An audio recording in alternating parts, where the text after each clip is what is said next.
परमेश्वर की महिमा हो। परमेश्वर हम लोगों को बार बार आगाह करता है।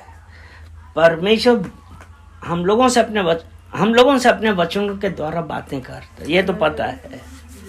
और परमेश्वर दूसरी एक चीज और हम लोगों से क्या चाहता है कि अगर हमारा परमेश्वर के साथ रिलेशन नहीं होता है या हम दुनिया की बहुत सारी बातें करते रहते हैं, तो उसमें क्या है कि हम परमेश्वर से दूर हो जाते हैं, परमेश्वर से दूर हो जाते हैं। इसीलिए परमेश्वर देखो दूसरी एक चीज और बात कहता है कि हम लोगों को बोलचाल में भी अपने ऊपर कंट्रोल करना चाहिए।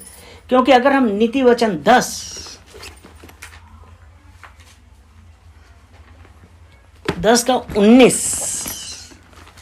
नीति वचन 10 और उसका 19 देखते हैं,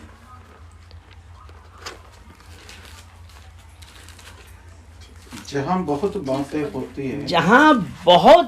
होती हैं वहाँ अपराध भी होते हैं। परंतु जो अपने मुंह को बंद रखना वह बुद्धि से काम करता है। हाँ। जहाँ बहुत बातें होती हैं वहाँ अपराध भी होते हैं। इसलिए परमेश्वर हम लोगों से क्या चाहता है? परमेश्वर ये चाहता है कि हमारी जो संगति है वो किसके साथ, क्योंकि परमेश्वर का वचन बताता है कि एक विश्वासी का अविश्वासी के साथ क्या काम है। तो इसलिए आज हमको ये भी देखना है। ठीक, अभी जैसे ये काम करते हैं, ये काम करते हैं, अब इन लोगों का तो काम ही क्या है कि अविश्वासियों के बीच में रहना। लेकिन इसीलिए एक ये है कि जहां बातें बहुत होती हैं, ठीक है, अविश्वासियों के बीच में रह के काम करना है, लेकिन परमेश्वर ने हमको बुद्धि दी है ना कि हमको क्या बोलना है क्या नहीं बोलना है। इसीलिए जब हमने ये देखा कि जहां बातें बहुत होती हैं वहां अपराध भी होते हैं। अपराध मतलब देखो एक दूसरे की बुराई करना, या इसके लिए वो हो रहा है उसके लिए वो हो रहा है, ये सब अपराध में आते हैं। और रोमियो 6 उसका 23 वचन क्या कहता है? रोमियो 6 और 23। मलयालम में क्योंकि पाप का मजदूरी तो मृत्यु है। हाँ, पाप की मजदूरी मृत्यु है। पाप का मजदूरी तो मृत्यु है, परंतु हाँ? परमेश्वर का वरदान हमारा प्रभु यीशु मसीह में अनंत जीवन है। पाप की मजदूरी मृत्यु है। और अभी हमने नीति वचन में क्या पढ़ा? जहां बातें बहुत होती हैं वहां अपराध होते हैं, और वो अपराध पाप की श्रेणी में है। और उसकी मजदूरी क्या है? हम पाप करते रहेंगे तो हम क्या है? उसकी मजदूरी मृत्यु है। अब यहां पे जो मृत्यु से है, ये नहीं कि हमारी मृत्यु हो गई तो हम गाड़ दिए गए हैं। साथ ही यहां पे एक ये है कि हमारी आत्मिक मृत्यु हो गई। और जब हमारी आत्मिक मृत्यु हो गई तो हम परमेश्वर के राज के अधिकारी नहीं होते। और जब आत्मिक मृत्यु हो जाती तो हम क्या करते हैं? वो रोमियो 1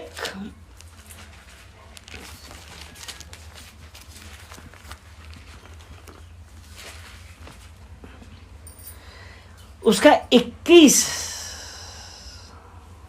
इस कारण की परमेश्वर को जानने पर भी, इस कारण की परमेश्वर को जानने पर भी, यानी कि जब हमारी आत्मिक मृत्यु हुई कि पाप की मजदूरी मृत्यु है,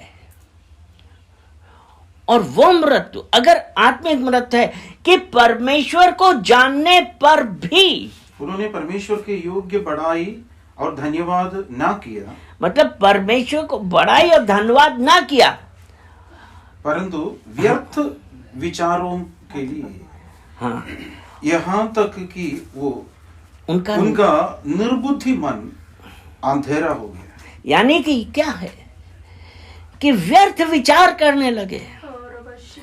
परमेश्वर को धन्यवाद देने की बजाय हम क्या कर रहे हैं कि हमें विचार, क्योंकि जहां बातें बहुत होती हैं वहां पाप होते हैं, और पाप की मजदूरी मृत्यु है। और जब मृत्यु है तो यहां पे ये बोल रहा है कि परमेश्वर को जानने पर भी हम ये बोलते हैं, हाँ हमने यीशु मसीह को जानते हैं, यीशु मसीह को स्वीकार किया, सब कुछ सही है, लेकिन अगर हम उसके योग्य कोई कार्य नहीं कर रहे हैं, हम धन्यवाद नहीं कर रहे हैं, तो ये कहते हैं ना, यहां तक कि उनका निर्बुद्धि मन अंधेरा हो गया। ये क्यों? ये हमारी संगति किससे है। इसीलिए अगर हम रोमियो उसका 6 अध्याय उसका 16 वचन देखें, रोमियो 6 उसका 16,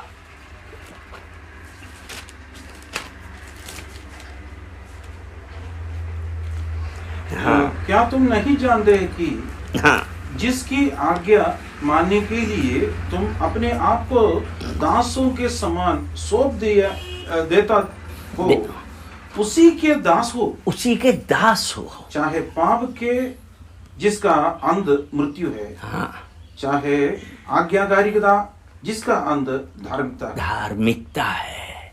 अब ये जहां बातें बहुत होती हैं, और उन बातों में हम क्या कर रहे हैं, अपने आप को हमने किसके साथ सौंपा, हम किसकी दास्ता में आ गए। अगर कोई हमसे थोड़ा सा ज्यादा वो है, अगर अविश्वासी है, तो हमने क्या किया, हमने परमेश्वर को भूल कर उसके दास हो गए।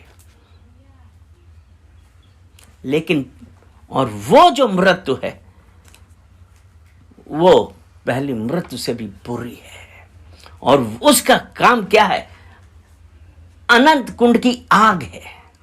इसलिए वो परमेश्वर आज हमसे ये कह रहा है कि हमको किसका दास होना है।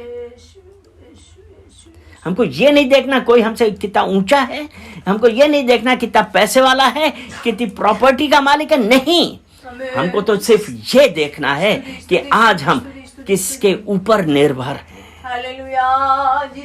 हम क्या उसको धन्यवाद दे रहे हैं? अगर जब हम धन्यवाद देंगे, उसकी प्रशंसा करेंगे, क्योंकि इसीलिए लिखा है ना कि चाहे पाप के जिसका अंत मृत्यु है, पाप अर्थात वही जो बुराई अभी मैंने बताया, या आज्ञाकारिता के जो परमेश्वर ने आज्ञा दी है। और परमेश्वर ने क्या कहा है, हमने नीति वचन 10:19 में उसका सेकंड पार्ट में क्या बोला था, उसने यही बोला था ना कि परंतु जो मुंह को बंद रखता है वो बुद्धि से काम लेता है, और बुद्धि देने वाला परमेश्वर है। और जिसके पास बुद्धि की कमी है वो मांगे। याकूब 1:5 में यही है कि जिसके पास बुद्धि की कमी है वो मांगे, और वो सबको बिना किसी उल्हाना के देता है, और उसको भी बहुतायत में दी जाएगी। लेकिन क्या आज हम इस बात को स्वीकार करते हैं? हालेलुया, जीसस स्तोत्र। जब हम ये बात मानेंगे, इसके आज्ञा के अनुसार चलेंगे, और परमेश्वर की, इसीलिए परमेश्वर ने हमको एक आज्ञा और दी है, और वो आज्ञा क्या है? चलिए अभी हम जेनेसिस में, उत्पत्ति में देखते हैं। उत्पत्ति में ये तो पता है ना कि परमेश्वर ने आदम और हव्वा को क्या कहा था कि इस वाटिका के सब फल खा लेना, लेकिन इस और इस वृक्ष का फल ना खाना।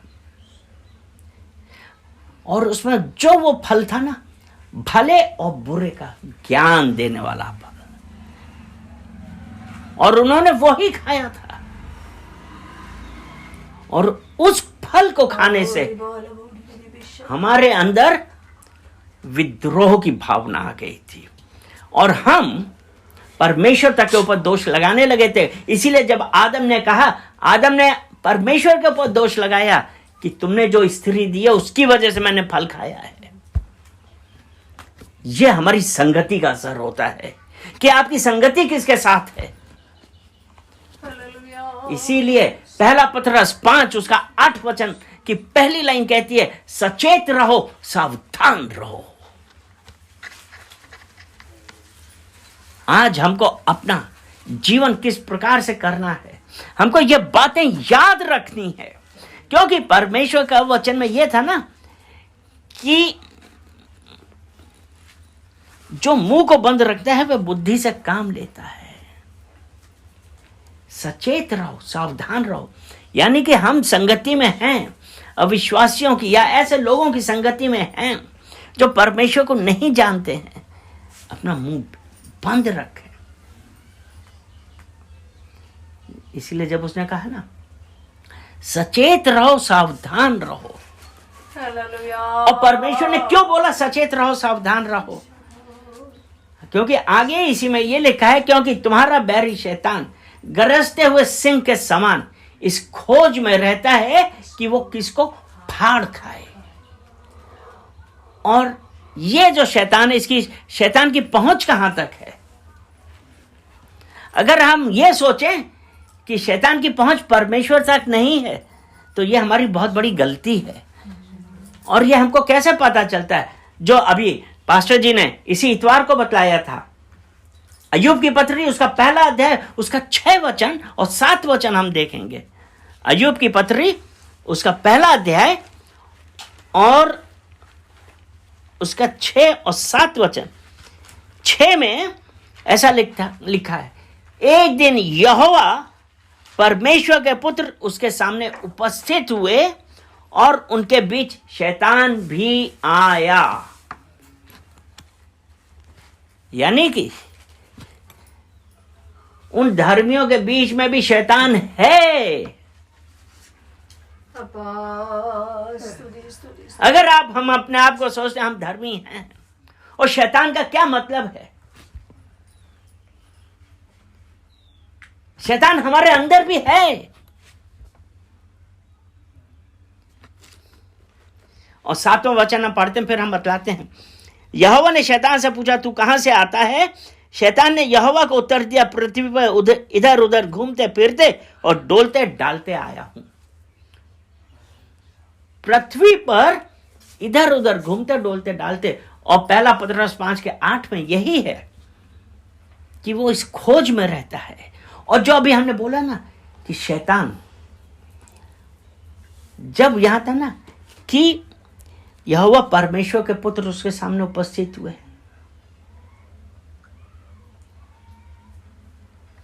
शैतान हमारे अंदर भी है। लालच, जलन, आंखों की अभिलाषा, शरीर की अभिलाषा, और सबसे बड़ा इसका अगर हम उदाहरण देखते हैं, यीशु मसीह के 12 शिष्यों में से एक शिष्य कौन था जिसके अंदर शैतान आया था? दूसरा शिष्य कौन था जिसके अंदर शैतान आया था? आज हमको पता होना चाहिए।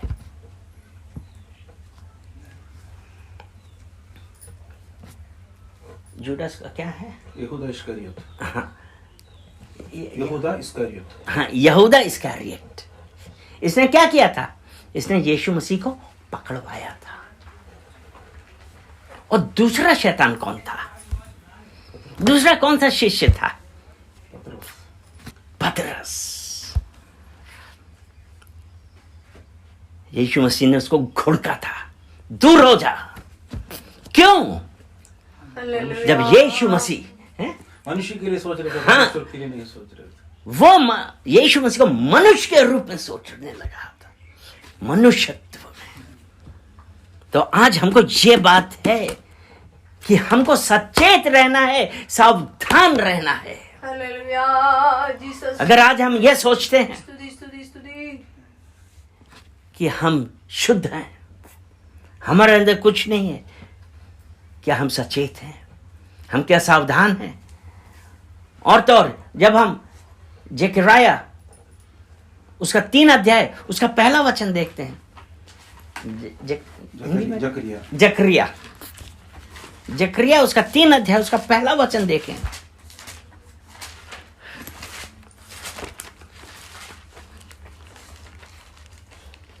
फिर उसने यहोशू महायाजक को यहोवा के दूतों के सामने खड़ा हुआ मुझे दिखाया, हाँ, और शैतान उसकी दाहिनी ओर उसका विरोध करते खड़ा होता। उसका विरोध करने के यहां जकरिया को क्या दिखाया कि यहोशू जो महायाजक था, महायाजक को क्या बोलते हैं?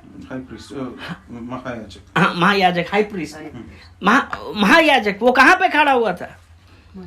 वो यहोवा के दूत के सामने खड़ा हुआ था, वो यहोशू, और वो परमेश्वर के सामने, और उसके बगल में कौन खड़ा था? शैतान। क्यों खड़ा था? दोष लगाने, उसके ऊपर दोष लगाने के लिए। तो आज हमारे लिए इस बात से हमको सबसे ज्यादा क्या समझना है कि अगर हम सोचते हैं कि हमने कोई पाप नहीं किया है, हम पवित्र हैं, हम परमेश्वर से कितनी बार पश्चाताप करते हैं, हम कितनी बार माफी मांगते हैं, और अगर आप एक पाप करते हैं, बार बार करते हैं, बार बार माफी मांगते हैं, परमेश्वर इससे कदापि खुश नहीं होता है। शैतान वहां पे खड़ा था उसके ऊपर दोष लगाने के लिए। परमेश्वर, मैंने तो रिपेंट किया था। शैतान फौरन कहेगा तुमने ये करते रहे थे। आप अपने मन को सांत्वना ना दीजिए कि हमने अभी तो पश्चाताप किया है।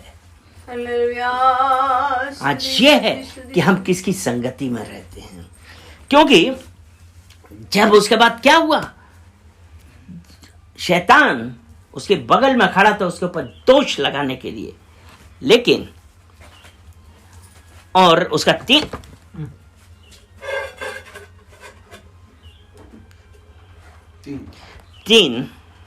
उस समय यहोशू तो दूध के सामने मैला वस्त्र पहने हुए खड़ा था।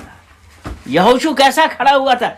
यहां पे आज व्हाट आई फील, आज हम जब परमेश्वर को मान के अपने आप को अगर हम इन दुनियावी चीजों से नहीं अलग कर रहे हैं, तो हम आज मैला वस्त्र पहने हुए खड़े हुए हैं।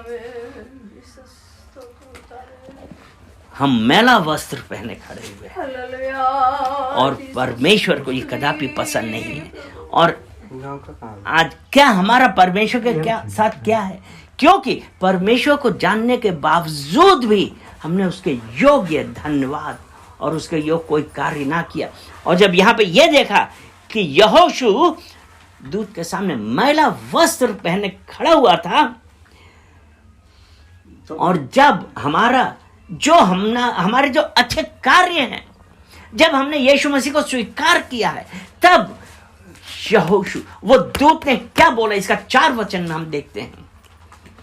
तब दूत ने उससे जो सामना खड़ा हुआ कहा, हाँ, इसके ये मैल वस्त्र उतारे। हाँ, फिर उससे कहा, देख मैंने तेरे अधर्म दूर किया और मैं तुझे सुंदर वस्त्र पहना देता। यानी कि अब ये जो हमारे अच्छे कार्य हैं, जो हम परमेश्वर की आज्ञाकारिता में चल रहे हैं, तब उस दूत ने क्या कहा उनसे जो उसके सामने खड़े थे कि इसके ये मैले वस्त्र उतारो, हटाओ। और ये मैले वस्त्र हमारे परमेश्वर के राज्य के लिए किए गए कार्य है। हमारा जीवन, हमारा बोलचाल, हमारे रहने का ढंग ये वो है। इसलिए यहां पे उसने कहा ना कि देख इसके मैले वस्त्र उतारो। फिर उसने उनसे कहा देख मैंने तेरा अधर्म दूर किया। Hallelujah. Jesus, Jesus, हमारा अधर्म दूर करने वाला कौन है? Jesus, Jesus. हमारा अधर्म कौन दूर करेगा? बोलिए जोर से। कौन दूर करेगा हमारा अधर्म? सिर्फ यीशु कर सकता है।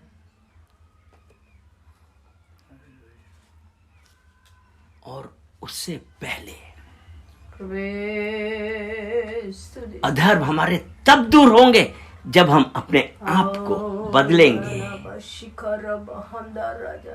और ये कैसे अधर्म दूर होंगे? अगर हम रोमियो 13 उसका 14 वचन पढ़ेंगे।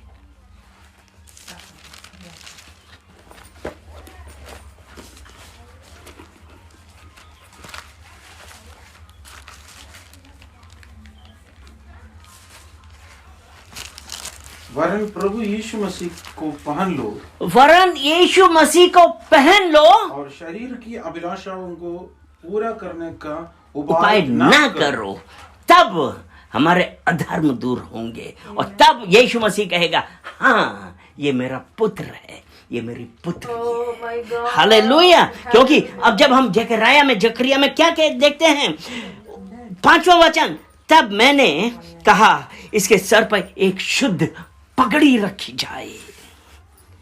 अतः उन्होंने उसके सिर पर याजक के योग्य शुद्ध पगड़ी रखी और उसको वस्त्र पहनाए। उस समय यहोवा का दूत पास खड़ा रहा। आज हमारे लिए सबसे जरूरी है कि हम अपने आप को बदलें। हम यीशु मसीह को वस्त्र को पहन ले और शारीरिक अभिलाषाओं को अपने आप से दूर करें। तब वस्त्र मैले हटाए गए, हमारे सर पर पगड़ी रखी गई। और पगड़ी किस बात का क्या बात दिखाती है? कि अब हमारे अंदर राजसी स्वभाव आया है। हालेलुया। तो हम परमेश्वर का आज धन्यवाद देते हैं कि आज हमसे परमेश्वर ने कुछ बातें करी। परमेश्वर ने बताया कि हमको परमेश्वर की नजदीकी में किस प्रकार हम जा सकते हैं। हालेलुया। तो आज हम उस परमेश्वर का धन्यवाद देंगे कि आज परमेश्वर ने अपने वचनों के द्वारा हम लोगों से बातें करी। हालेलुया। परमेश्वर का हम धन्यवाद दें, ताली बजा के उसका धन्यवाद करें। आमीन आमीन।